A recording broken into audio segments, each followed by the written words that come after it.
श्रुतिस्मृतिपुराणानाम् आलयं करुणालयं नमामि भगवत्पादं शङ्करं लोकशङ्करम्।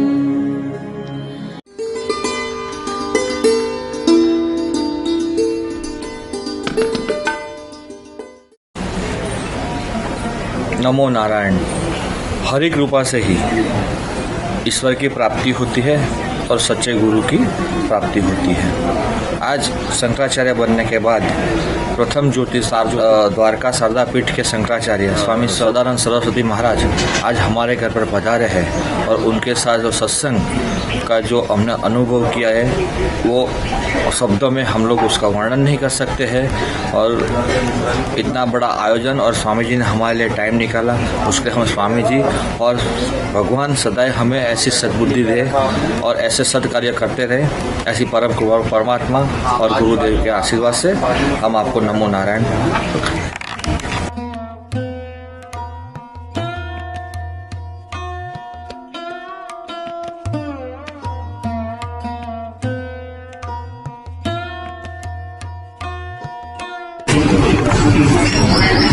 જય શ્રી કૃષ્ણ। હું હેમાંગીની પંડિત અને અમે આજે બધા જ સહપરિવાર ભેગા થયા છે કારણ કે આજે શંકરાચાર્યજીનું અમારા ઘરે આગમન થયું છે। અમે એટલા બધા ખુશ છે, બહુ જ આનંદ કર્યો છે, બહુ જ સરસ અમને વાઇબ્રેશન પણ મળ્યા છે। એટલે અમે તો એક જ વસ્તુ કહી શકીએ, આજની ઘડી તે રળિયામણી હે મારા સ્વામી આવ્યાની વધામણી जी रे वधामणी जी रे आजनी घड़ी ते रळियामणी। जय श्री राम।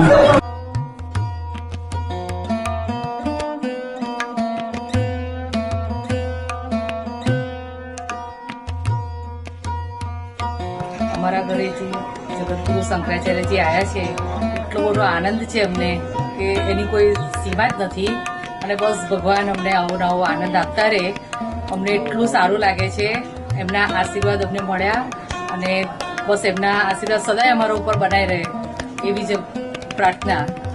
બહુ જ આનંદ આવે, બહુ જ આનંદ આવે છે।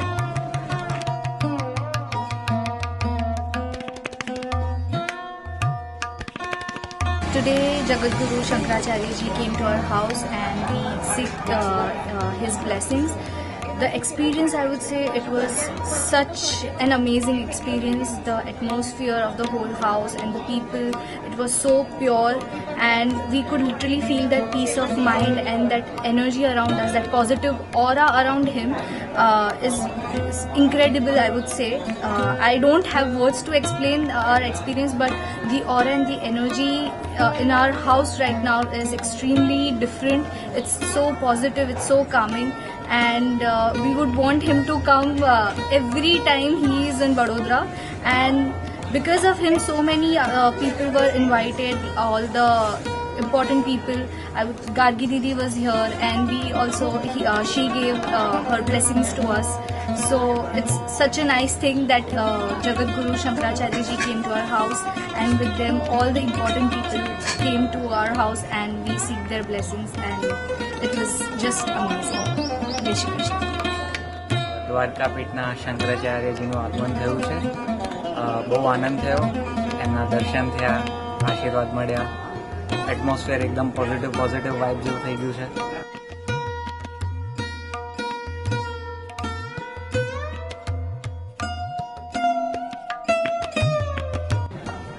जय श्री कृष्ण।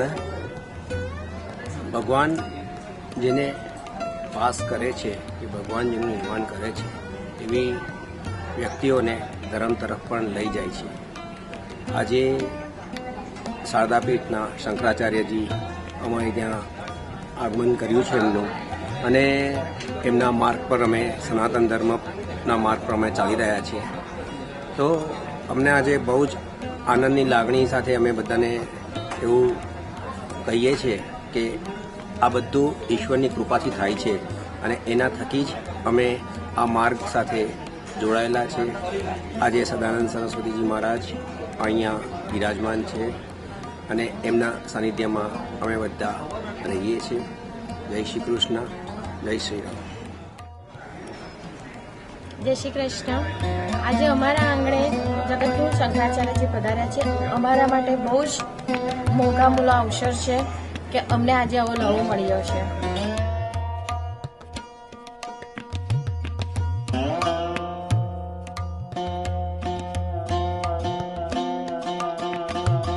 જય શ્રી કૃષ્ણ. આજે અમારા ઘરે જગતગુરુ શંકરાચાર્યજી પધાર્યા છે. બહુ જ આનંદનો અવસર છે અને આવું વાર થતું રહે, અમને આવો લાવો મળતો રહે, બહુ ગમશે. આજે જગતગુરુ શંકરાચાર્યજી અમારા ત્યાં પધાર્યા છે. આનંદનો અવસર છે. ઘરમાં બહુ જ બધી પોઝિટિવિટી, બહુ જ સરસ માહોલ લાગી રહ્યો છે. અમે બધા બહુ જ ખુશ છે અહીંયા આગળ કે એમના પાવન પગલા અમારા સ્થાન પર પડ્યા.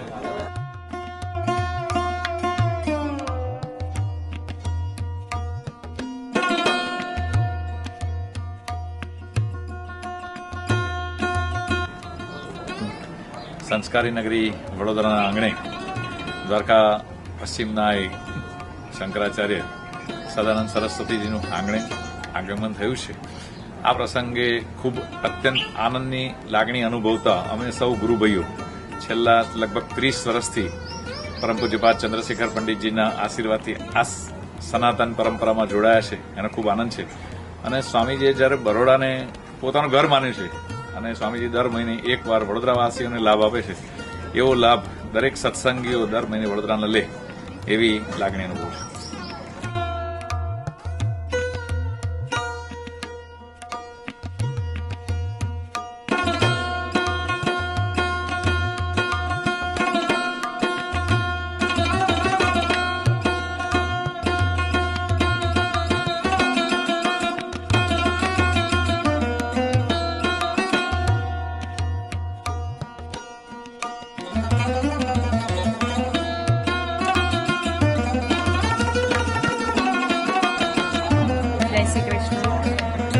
આજે અમારા આંગણે દ્વારકા શારદા પીઠના શંકરાચાર્યજી પધાર્યા છે. બહુ આનંદનો અવસર છે. એને અમે બહુ જ સરસ રીતે માણ્યા.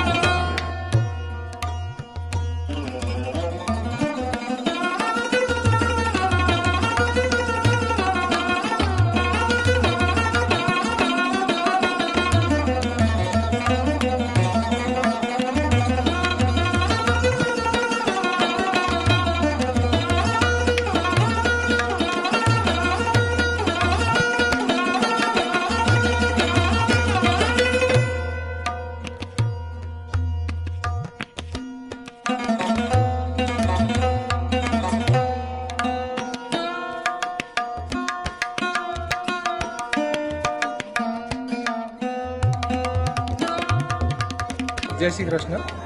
આજે દ્વારકા પીઠના શંકરાચાર્યજીનું આગમન થયું છે અહીંયા વડોદરા ખાતે અને અમને બહુ જ મોટો આનંદનો અવસર મળ્યો છે. અને આવી શંકરાચાર્યજીની આપણે જ્યારે એમના દર્શન અને એમના સત્સંગનો લાભ મળ્યો છે, જીવન ધન્ય થાય એવી એમને ઘણી બધી આપણને ઘણી આપણને ધર્મની માટેની વાતો કરી છે, જે આપણને જીવનની સુસંગતતા જોવા માટે ઘણી વ્યવસ્થિત લાગુ પડે છે. આવી રીતે અવારનવાર અહીંયા આવે, આપણને આવી રીતે એમનો લાભ મળે ધાર્મિક પ્રવચનનો, અને આપણા જીવનને સુરળિત બનાવવા માટેનો માર્ગ જે બતાવે એના માટે એમના ઘણા આભારી છે. જય શ્રી કૃષ્ણ.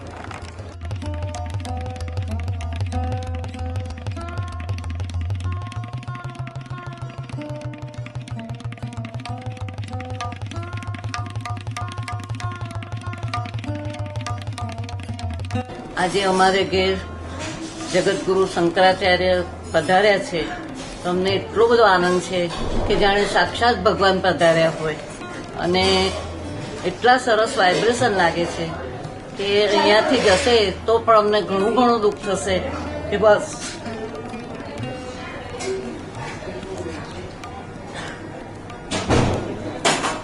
આવી રીતના અમારી ઘેરે અમને લાવો આપતા રહે અને અમને ખૂબ આનંદ આપતા રહે. આજે અમારા મગજને એવું થાય છે કે જાણે અમે સાક્ષાત શિવ પાસે પહોંચી ગયા છે. આજે અમને એવો અનુભવ થાય છે અને અમને ખૂબ જ આનંદ છે. અમારા વાઇબ્રેશન ઘરના આજુબાજુના એટલા સરસ લાગે છે કે ભગવાન જાણે કે અમારી પાસે જ છે. બસ આટલું કહી દીધું. ओम श्री राम जय राम। यह प्रश्न उपस्थित किया गया है कि मनुष्य सामान्य धर्म का यानी सामान्यतया साधारण रूप से धर्म का पालन कैसे करे। तो पहले ये समझना है कि धर्म शब्द बहुत व्यापक है और धर्म शब्द का कोई पर्याय नहीं है और धर्म शब्द का कोई विकल्प भी नहीं है। धर्म केवल धर्म होता है, बस इतना ही धर्म है उसका। किसी भी भाषा में धर्म धर्म ही होगा। जल को किसी भाषा में आप कुछ भी कहें, लेकिन उसका काम जो है वो केवल प्यास पिपासा को शांत करना है, तो वो वही होगा। इसी तरह से धर्म का पालन करने के लिए साधारण समझदारी लाने के लिए दो तरह के धर्मों का आदेश प्राप्त होता है, एक लौकिक और एक अलौकिक। लौकिक धर्म का पालन व्यवहार में होता है और वह आदान प्रदान वाला होता है, क्रय विक्रय से प्राप्त होता है, साधन और संसाधनों से प्राप्त होता है। जैसे लौकिक में लौकिक उदाहरण दें तो किसी को मिष्ठान्न पसंद है, जलेबी पसंद है, तो बाजार जाएंगे, 100 रुपया देंगे, 100 रुपये की जलेबी लेंगे, घर ले आएंगे, 4 लोग बैठ करके खाएंगे। उससे लौकिक रस की प्राप्ति हुई। दूसरा होता है अलौकिक धर्म। अलौकिक धर्म बिना साधन के होता है, बिना संसाधन के होता है।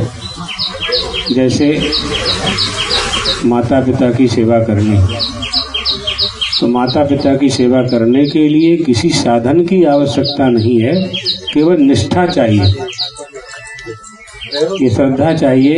हमारे माता पिता हैं, हमारे गुरु हैं, हम इनकी सेवा करें, तो यह निष्ठा ही उस अलौकिक धर्म का फल प्रदान कर दिया करती, इसको अलौकिक धर्म कहते हैं। अब आए प्राणी मात्र में, जितने भी प्राणी हैं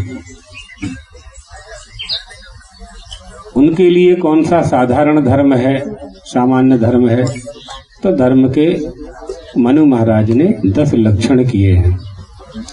धृति क्षमा दमस्तेयम शौचमिंद्रिय निग्रह धीर विद्या सत्यमक क्रोधो दशकम धर्म लक्षणम।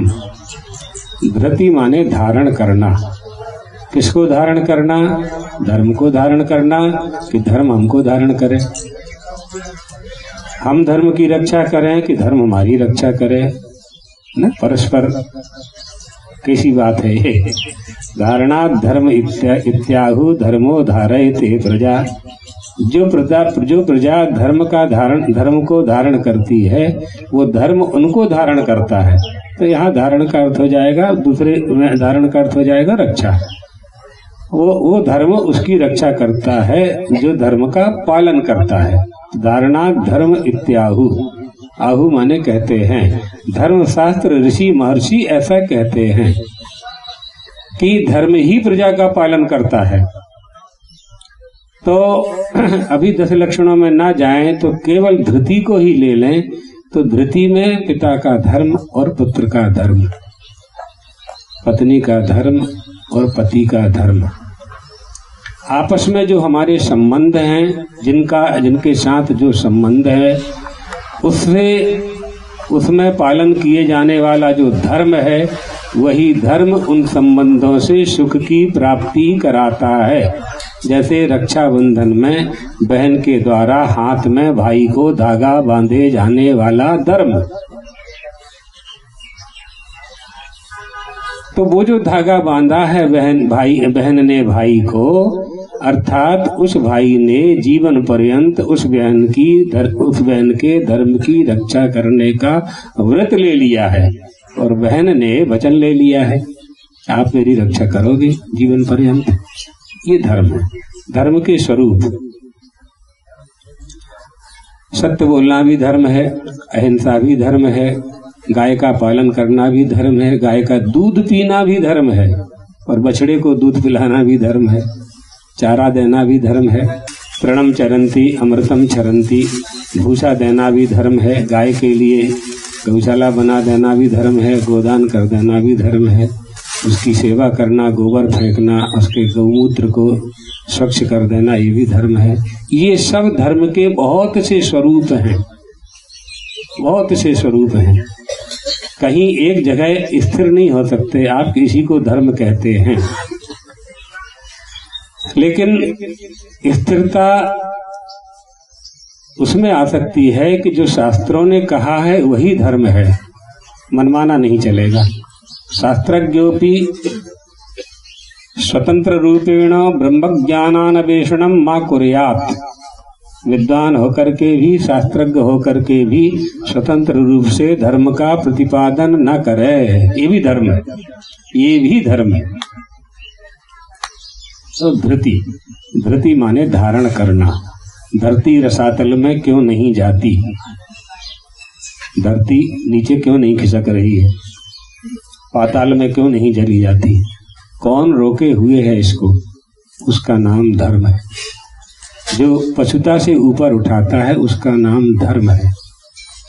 प्राणी मात्र में जो परमात्मा का दर्शन कराता है उसका नाम धर्म है।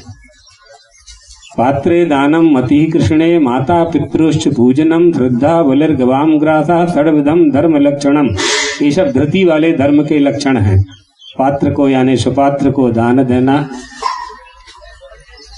परमात्मा श्री कृष्ण में उसकी मति स्थिर रहना, माता पिता की सेवा करना, श्रद्धा बलिर्गवाम ग्रासा, कुलदेवी कुलदेवता के प्रति श्रद्धा और गौग्रास निकालना, ये धर्म के लक्षण है। पद्म पुराणकार कहते हैं ये सब धरती में आएंगे। यही धर्म का पालन धरती को रसातल में नहीं जाने देता।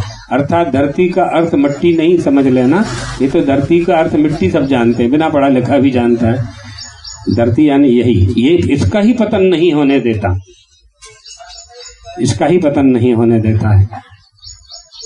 और पूर्णम यतेत न पतेत धनु मृत्यु यावत, अरे मनुष्यो धर्म का पालन कर लो, धर्म पर चलना सीख लो, जब तुम्हारा शरीर गिर ना जाए इसके पहले, न पतेत गिरे ना इसके पहले, तूर्णम यतेत शीघ्रता पूर्वक यत्न पूर्वक धर्म के स्वरूप को समझ करके उसका पालन कर ले, वो धर्म तुझे धारण करेगा। कैसे धारण करेगा कि जैसे पृथ्वी को गाय धारण करती है, जैसे पृथ्वी को वेद पाठी ब्राह्मण धारण करता है। क्या है? सती भी सत्यवाद भी आ गया। गोविर विप्रेश्च वेदैश्च सतीभिः सत्यवादिभिः अलब्धैर्दानशीलैश्च सप्तभिर्धार्यते मही। मही यानी धरती, ये 7 धरती के धारक हैं। इन 7 में धर्म बैठा हुआ है, वही धर्म इस धरती को रोकता है, वही धर्म धरती पर चलने वाले मनुष्यों को सन्मार्ग पर चलाता है।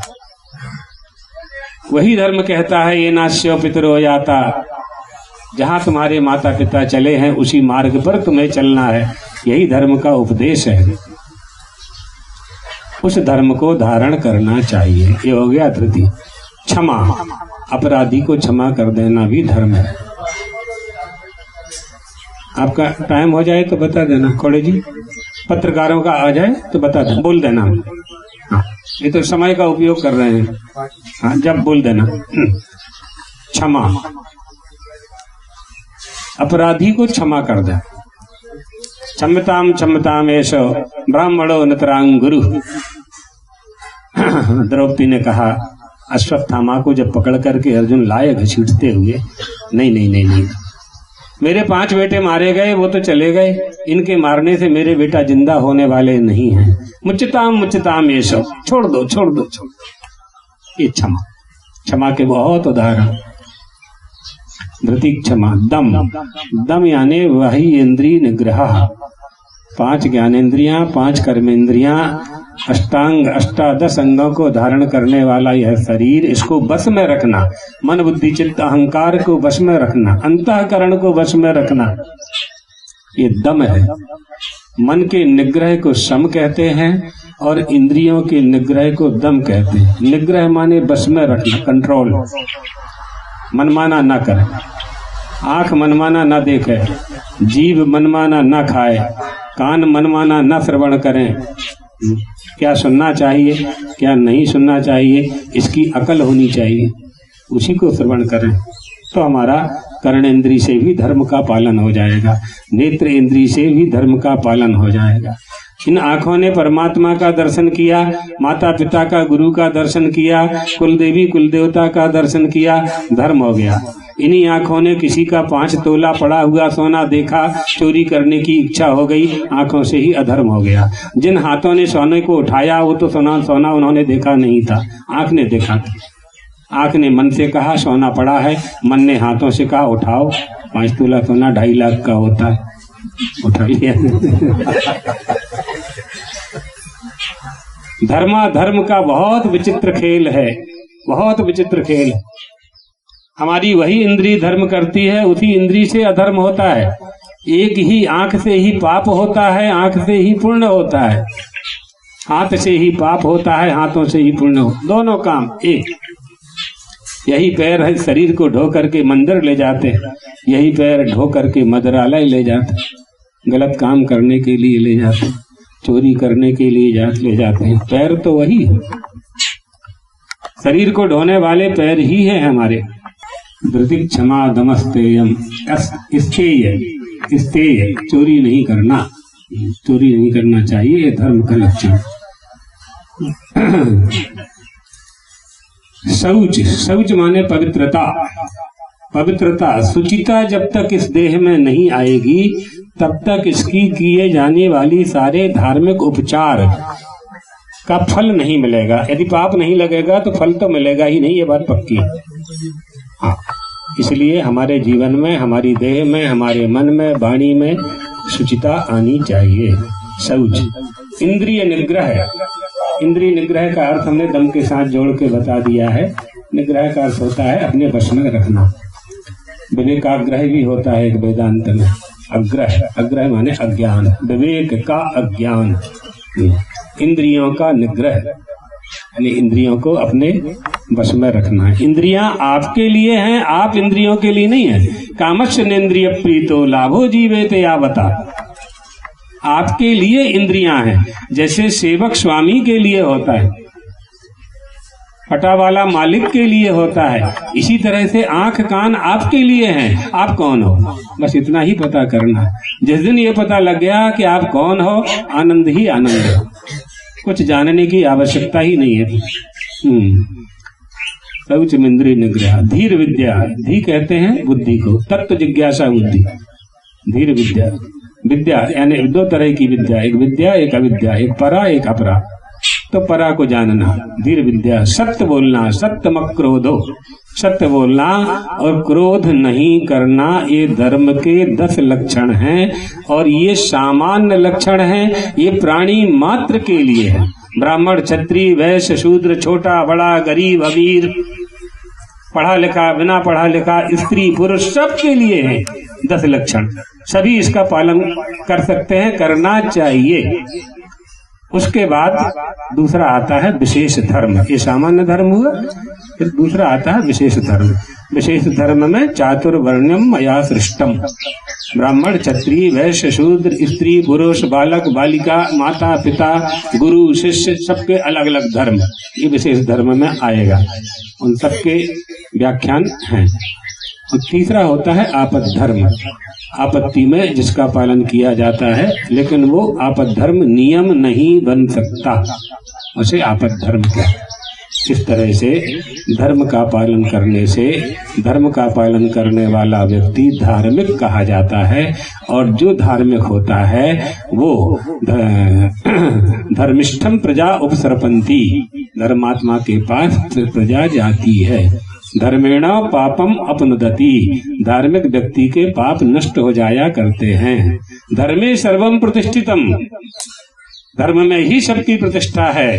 तस्मात् धर्मम, इसलिए धर्म त्याग मैं नहीं कर सकता। नारायण उपनिषद, तैतरीय में भी है, दोनों जगह। लोके धर्मिष्ठम प्रजा उपसरपंती। गांव में जब विवाद होता है तो गांव के लोग जाते हैं कि चलो उनके पास चलते हैं, वो धर्मात्मा है, वो निर्णय सही करेंगे। ऐसा सोच करके लोग धर्मात्मा के पास जाया करते हैं। इसलिए प्राणी मात्र को, मनुष्य को, प्राणी मात्र में मनुष्यों को धर्म का पालन करना चाहिए। इसलिए करना चाहिए कि मनुष्य ही कर सकता है, ही लगाया है महर्षि वेदव्यास ने, मनुष्य ही कर सकता है। क्या होगा धर्म का पालन करने से? कहा न मूत्र ही सहायार्थम पिता माता च तिष्ठति, न पुत्र दारा न ज्ञातिर धर्मस्तिष्ठति केवलम। धर्म ही तुम्हारे साथ जाएगा, कोई तुम्हारी सहायता करने वाला नहीं है। समधी समधन बहवाई कोई सहायता नहीं करने वाला है। जो धन तुमने कमाया है वो धन भी तुम्हारी सहायता नहीं करने वाला है। इसलिए धन ही हमारे साथ जाया, धर्म ही हमारे साथ जाया करता है, बाकी संबंध यही छूट जाते हैं। एतदर्थ धर्म का पालन करना चाहिए। हमारी वही वस्तु है जो जीवन पर्यंत हमारे साथ रहती है, तो हमेशा साथ रहने वाली वस्तु है, उसका नाम धर्म है। जमीन जायदाद आगे पीछे धन परिवार आगे पीछे होता रहता है, आता जाता रहता है। हमारे साथ जो नित्य रहने वाला है वो धर्म है, और वो कब रहेगा? जब हम उसका पालन करेंगे। ठीक है। श्री राम जय राम जय जय राम, श्री राम जय राम जय जय राम, श्री राम जय राम जय जय राम, श्री राम जय राम जय जय राम, श्री राम जय राम जय जय राम, श्री राम जय राम जय